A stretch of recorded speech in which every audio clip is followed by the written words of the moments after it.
Let me begin by saying that the hegemony of Western media has to end. Western media has had it too good for too long, and it has ruined the balance of power that's required, not just in politics and society. I was told you were a shy and retiring journalist. Now, since Sam started with numbers, I'd like to share some numbers. Sam's numbers were very interesting.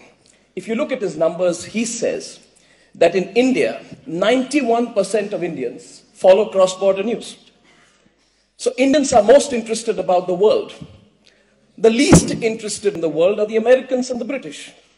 Only 44 to 46% of people follow cross-border news. But US and UK together contribute 74% of the source of global news, whereas all of Asia contributes 3%. If I were to summarize that in one line, it basically says that Indians are the least insular people, most open-minded.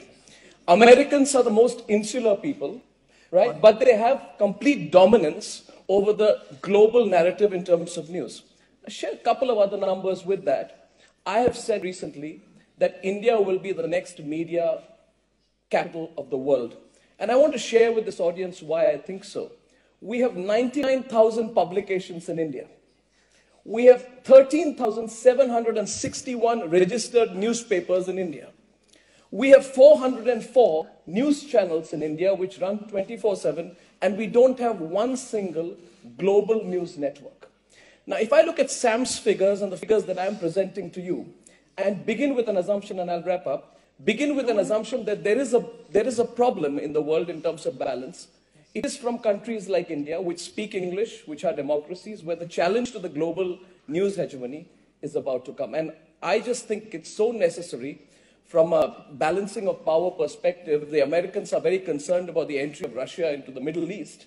They are more concerned that they are going to lose their balance rather than establishing a new balance. Similarly, in the world of media as well, the time has come to provide a serious counter to global media sources like BBC and CNN, which have been hegemonistic for far too long.